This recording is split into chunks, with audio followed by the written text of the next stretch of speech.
Hello there. So I was showing some of my students lately just a variety of games that have been kind of forgotten by time, and I realized maybe I want to share with some more people out there. This is going to be some short clips, some short pages. I'm going to keep the links up top so you can see where I'm finding these from. I want to make sure I kind of include on there the names of people's videos. I'm sharing a couple just literally, 10, 15-second clips. I just want to show you this stuff is out there. Part of what makes these kind of games so interesting to me, they really came out of, I found them when I was doing my pinball research as a grad student, leading to my PhD years.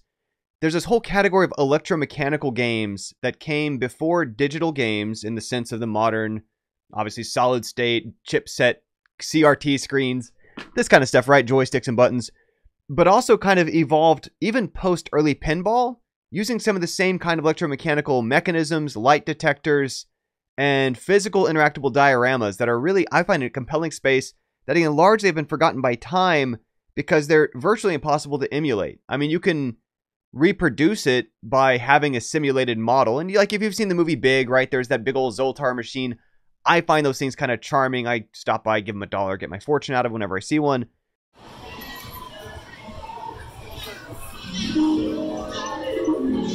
An ancient proverb for you from the great Zoltar. Be happy while you're living, for you're a long time dead. Go ahead, my friend. Get yourself a little treat today. After all, you only live once, no? Give Zoltar more monies, and I will give you more wisdom for your journey. But those are kind of things that partly it's that physical presence in your space that I still find an interesting lens for. This was an actual delivered commercial experience people paid to have. So though the mechanics are simple, there's still something compelling about the novelty of it. That's part of what I think is a cool lens for this. So we're going to start here, 1936, Seeburg's Rayo Light. This is one of the first. And one of the things you're going to find for a lot of this, it's very, very hard to say what is the first for some of these things. And it's a bit like, when people even say, what's the first fighting game? Well, what's the first fighting game someone cared about? What's the first fighting game that was successful? It becomes an academic discussion. Did it exist somewhere else that no one really saw or played? Probably. This is around the era when we started to see these come out. And I also want to note, right, that this is of the same time that we literally saw the pinball industry started from this same decade during the Great Depression, like I mentioned in my previous talk, where it was a time when the economy was sort of shifting in terms of the models for what was possible through automation and what people were being paid to facilitate. And so the Seeburg Rayo Light, it's one of the earliest light gun games, and it works reverse from how, say, an NES Zapper works and looks. And we'll show Duck Hunt or something later on in this. But so here, you'll see this duck, and you can see it's really hard to tell from the image. It's on this rail. It moves back and forth, and this thing in the middle of it, we have this big old light gun rifle. This projects light, and then there's this big old sensor. You can see this clumsy Depression era, nearly a century ago sensor, just detects is the bright light shining on it. And if you did, you could see it's got this mount to flip down as it moved side to side. The player standing back, taking shots. You can see they got a coin entry thing here to put your quarters in, or not quarters, sorry, 1936. Pennies, nickels, whatever this thing operated on at the time. So that's with Seeburg. Now, Seeburg had a variety of machines, including, and I post this partly for almost hilarity of how times have changed, or maybe they haven't. This is Shoot the Mother-in-Law, which is exactly what it sounds like. You are shooting a mother-in-law character, and you see it's at this kind of old museum, de mécanique type thing in San Francisco, one of those kind of environments. I don't know if it's that specific one. But there's a whole line of these games. There's games where you're shooting paratroopers, which is actually part of, I think, modern Geneva Conventions. You're not supposed to do that if they are ejected from a plane. In, the 40s and the 30s when they made some of these games, well, those things weren't passed. But it was also a different culture and time. So there's also other games made by the Seeburg company that have not aged well in terms of depictions of other people of other cultures that the United States was at war at. And want to acknowledge, right, history is always complex to contextualize. That said, Shoot Your Mother-in-Law, to me, it's just sort of a, I don't want to say funny, quirk of being about the weird, interesting place games have had in our culture for a very long time, right? This isn't as new as it seems.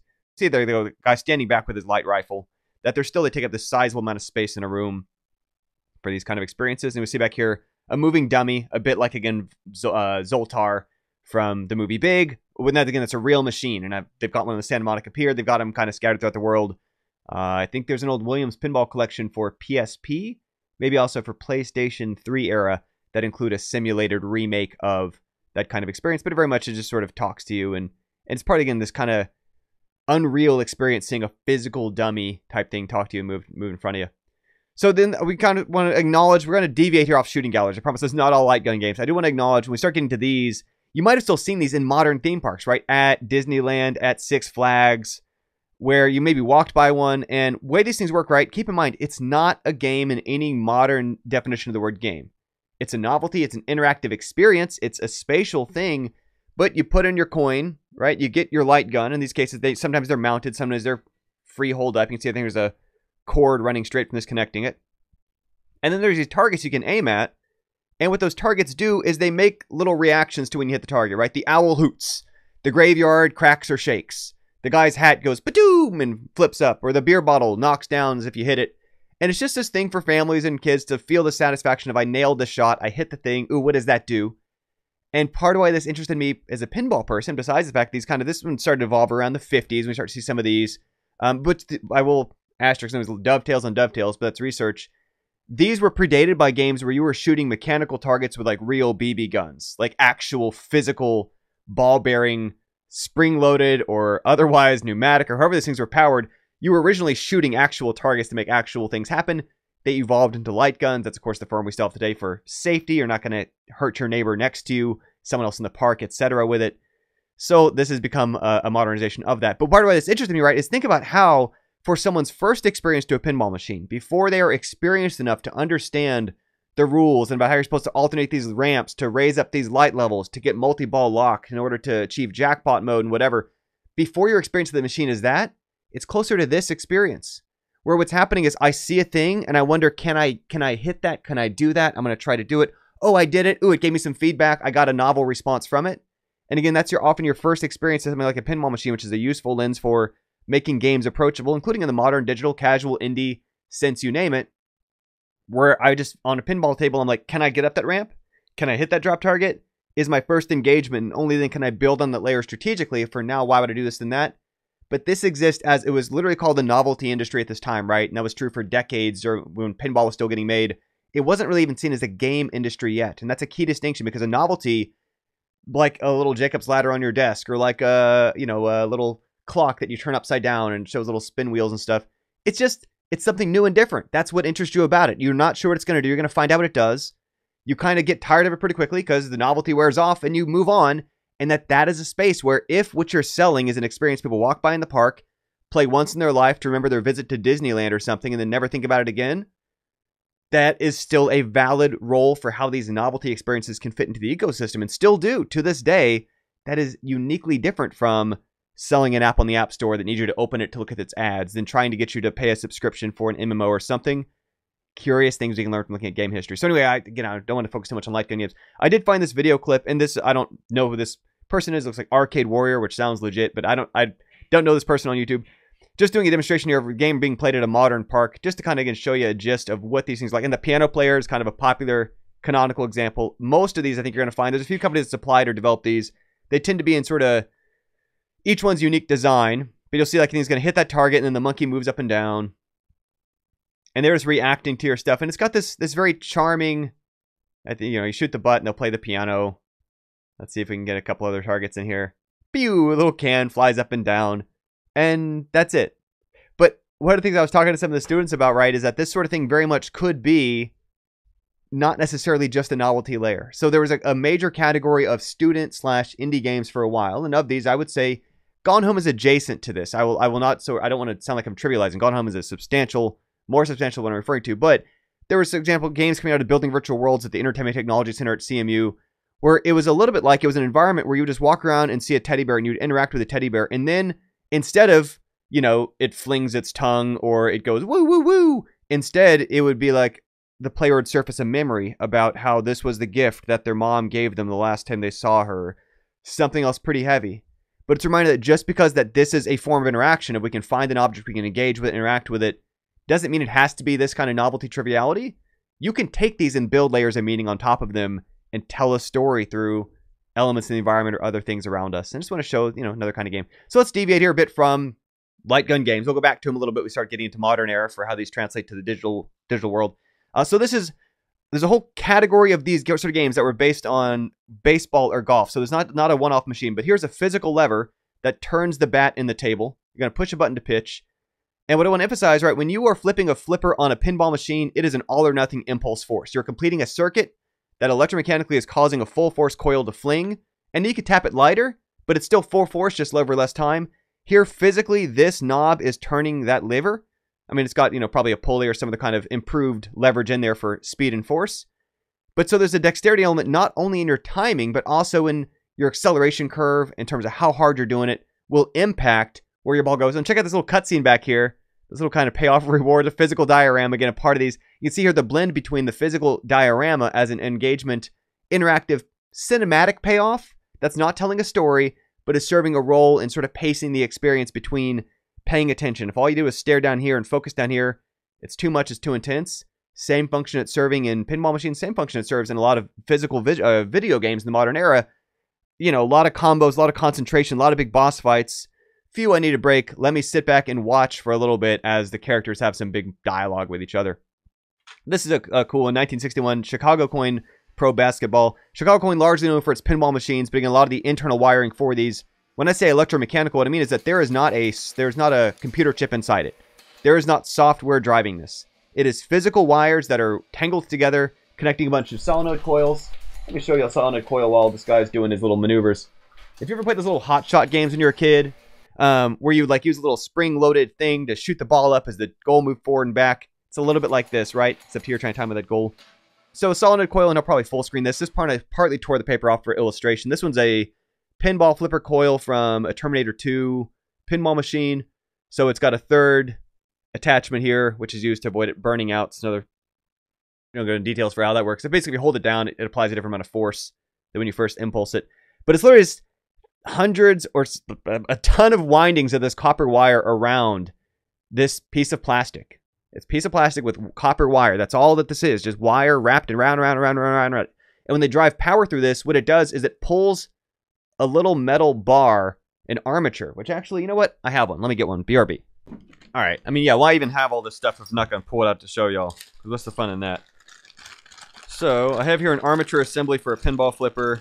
Drop the spring in the bag. Okay, so here's our armature assembly for a pinball flipper, which again is what's driving a lot of its kind of forces in these machines.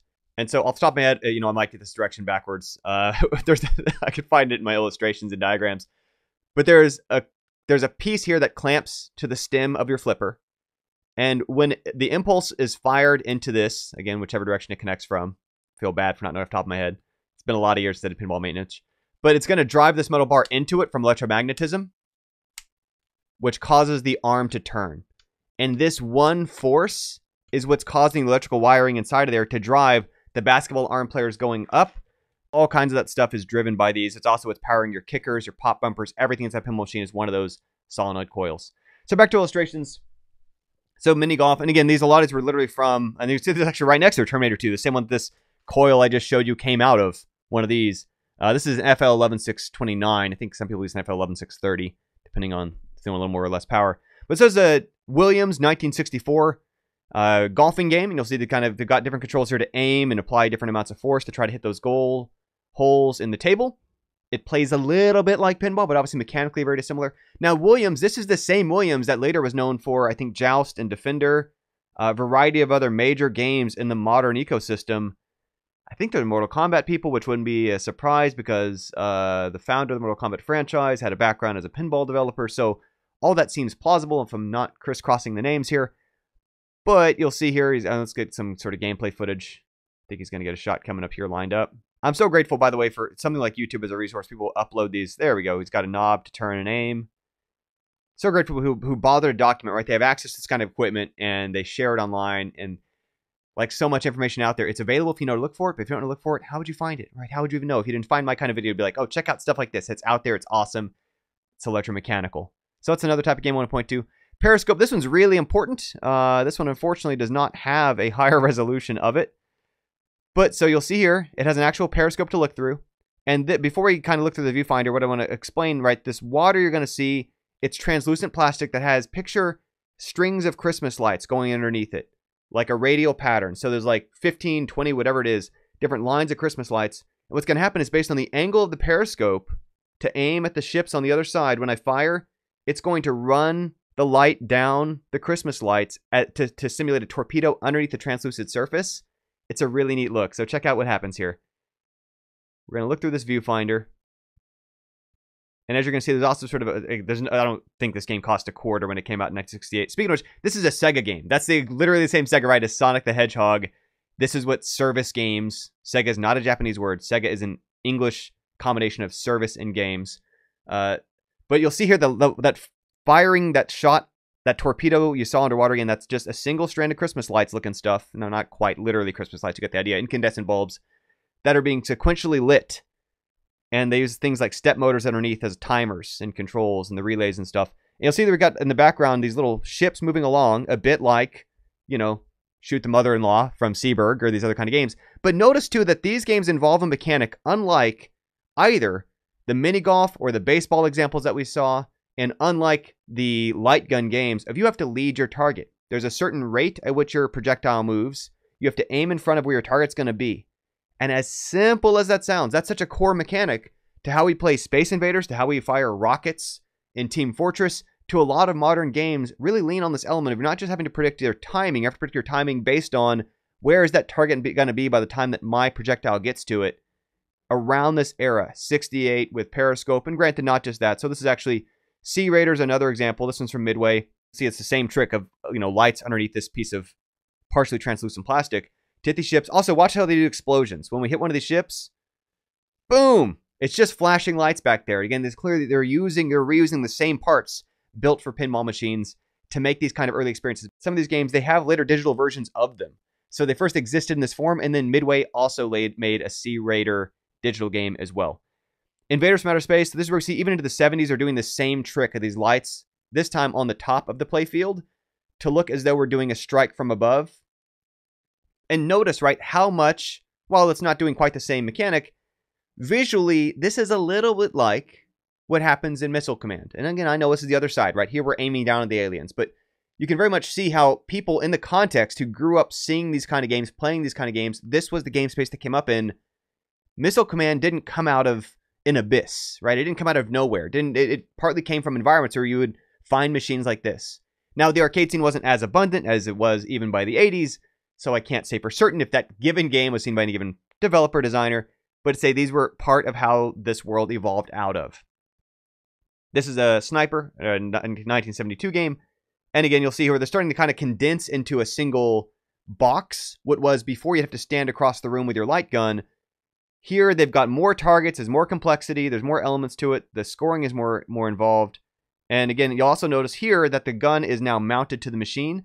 So for some of these, right, the way they're doing it is rather than having an actual light projection, which is like what we did for the Duck in the 1936 Seaburg, or even the reverse, which we'll talk about when we get to, I'll just explain here.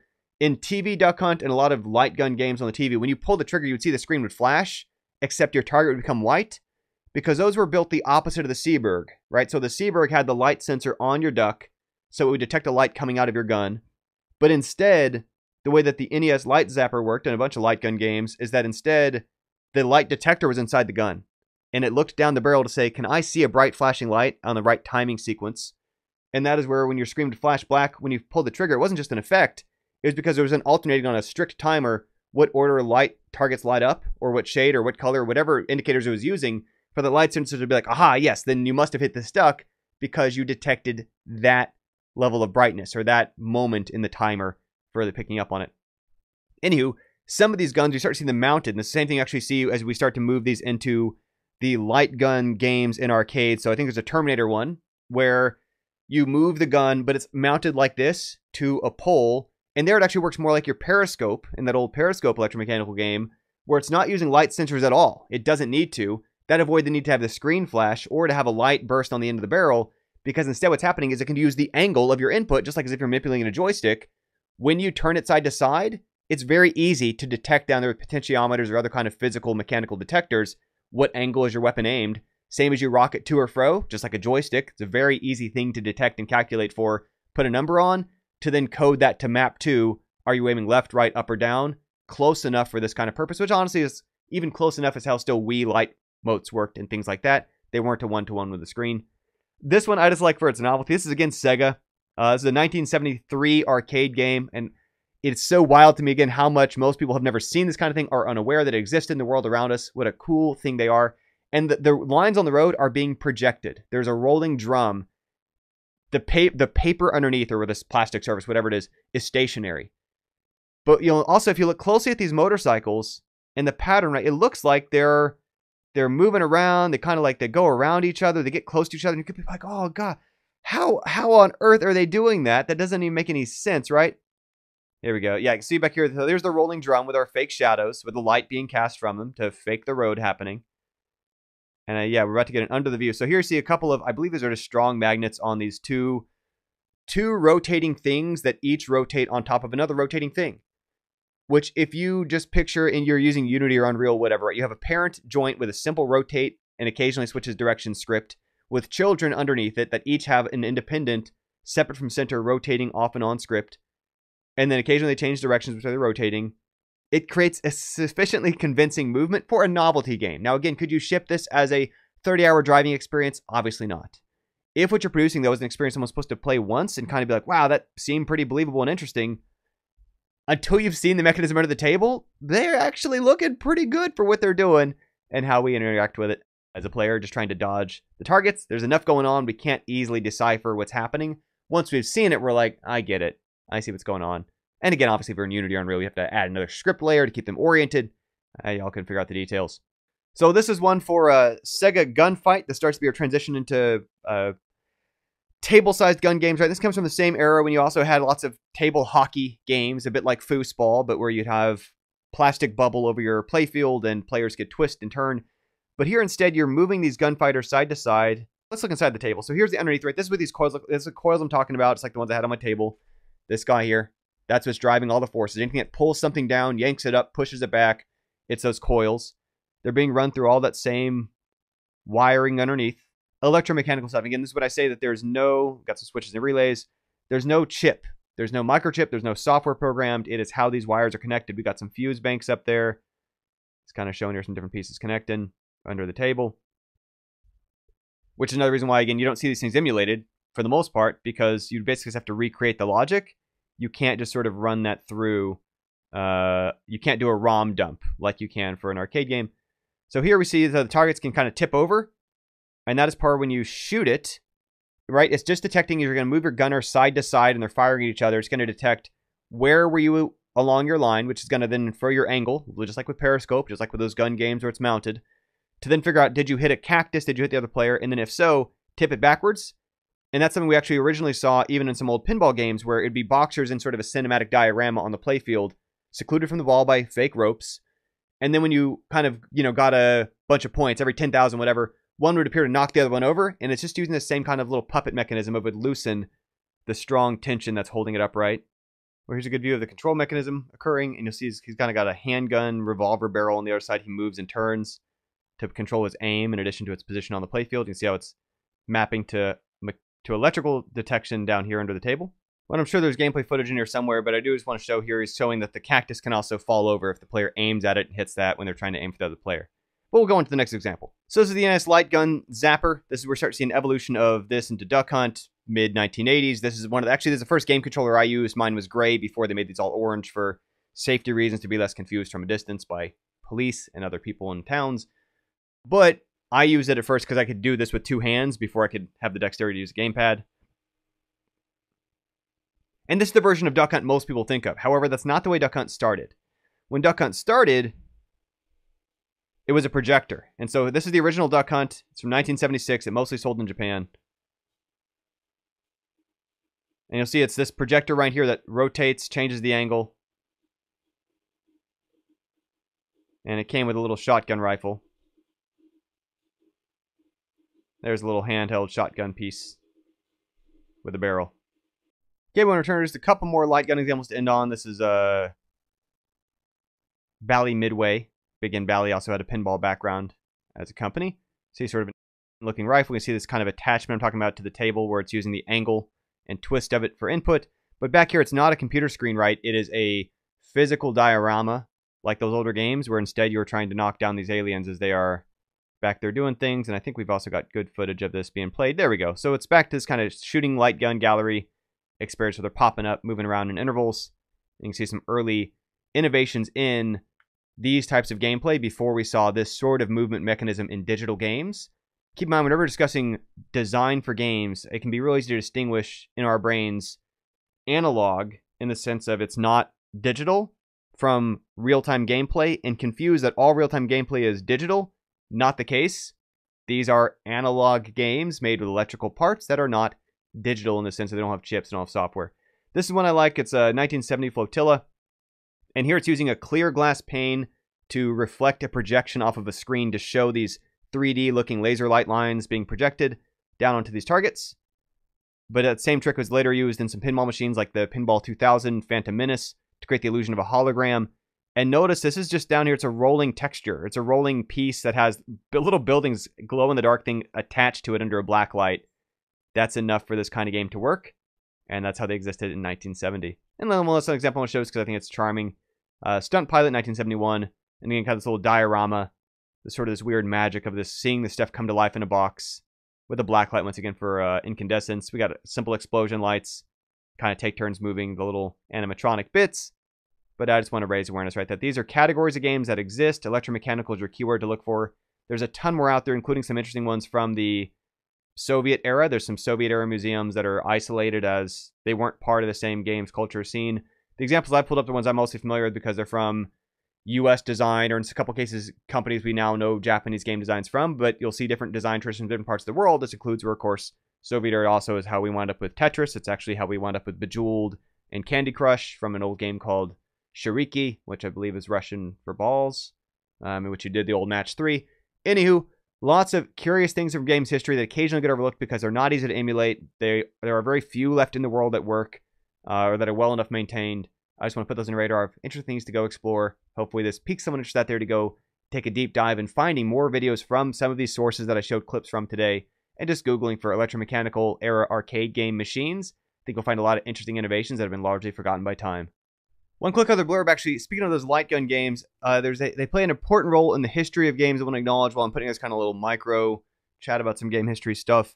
They were really important to the recovery of our game industry after there was a 1983 Atari crash, and it went from being like a $3 billion a year industry, I think maybe not even adjusting for inflation, $3 billion a year in about 81, 82, to like a 30-to-1 shrinkage. Like just so much less money going around, businesses going out into all kinds of trouble. And part of what led it to be resuscitated by the Japanese game industry coming in with Nintendo and Mario was Nintendo was having a difficult time within the American market getting the same stores that had just been burned by seeing a massive fall off on Atari game sales, Atari game consoles being bought up, worried that the fad was passing as a trend.